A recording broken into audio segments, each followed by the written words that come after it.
Got that funny money? Right here. Looks good. Looks real good. Oh, we're in business. I mean, the genesis of the organization, the reason for our creation in 1865 was to combat counterfeiting. Because at the time it was projected that a third to a half of the currency in circulation was counterfeit. Over the years, our history and investigations and our reputation was established through counterfeit investigations. What's different though, and what's changed in the last decade is again the introduction of technology. I mean, it used to be that counterfeiting was conducted by people who had some level of skill. I mean, obviously you had a printer who was in some ways an artist. You had engraved plates, you had other things, and that evolved into the offset process. And what offset starts with is basically your genuine notes. The counterfeiter would take genuine notes and then photograph them, creating photographic negatives. And these photographic negatives would then be used to what's called burn a printing plate. So the image would be transferred through the negative, the plates would then be put onto the printing press, and then the image would then be printed onto the paper. At this point, the counterfeiter would then just have to cut the notes and then proceed to pass them. But now with desktop publishing, computers and other things, it's a point-and-click crime, it's a press the button and you have a product, and in most cases, I mean, high-tech, low-expense technology has created an environment where 6 years ago, 3% of the counterfeit that was in circulation, either seized or passed, was by by computer-generated methods. Now it's up to 49%, and that's only 6 years later. In order to stay ahead of technology, we redesigned our currency in 1996. We started with a $100 note, and to the currency we added several features that would allow the public to more easily authenticate the currency.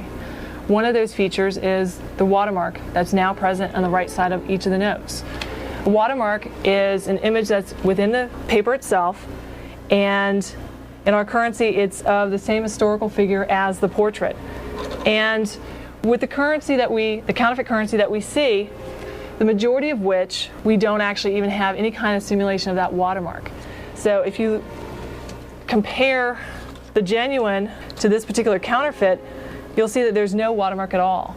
And again, that's the vast majority of the counterfeits that we see. So just by checking for that one particular feature, you would automatically know that that note is counterfeit. In addition to the watermark, we also have the security thread. This feature was actually added in the 1990 series and has continued through the 1996 series. The security thread is in the 96 series in different locations based on denomination. In the 100, the security thread is on the left side of the note, and again, it's a feature that you can visualize by using backlighting. So as you can see with the 100, the thread is vertical through the length of the paper, and it reads USA 100, so it gives you the denomination that this particular note should be. So that obviously should correspond with the denomination that's read on the front of the note. In the other denominations, such as the 50, the security thread runs down to the right of the portrait, and on the 20, it runs down further on the left side of the note. Each of these features, both the watermark and the security thread, was added to basically thwart the counterfeiters that use scanners and copy machines. That since both of these features, the watermark and the thread, use transmitted light, the copy machines and scanners don't typically use that type of light, so they don't pick up those features. Also to the paper, we have always added red and blue security fibers. And these fibers are very small, thread-like fibers that are throughout the paper. We added another feature which is called a color shifting ink. This ink is in the lower right counter of the note, each of the notes, from the 10s up through the 100s. And what makes this particular ink shift is that when you look at it straight on, it looks green. And then as you change the angle, it turns black. This is a high-tech security feature that almost none of the counterfeits have actually simulated. That primarily you'll see just a green without a shift. So here at the oblique angle, you can see that the genuine on the bottom is black and the counterfeit numeral 100 is still green. And what we're asking really the general public to do is to pay attention to the currency.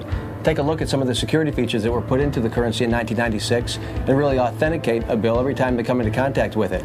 And in that way, they'll end up knowing each and every time that they have a genuine bill.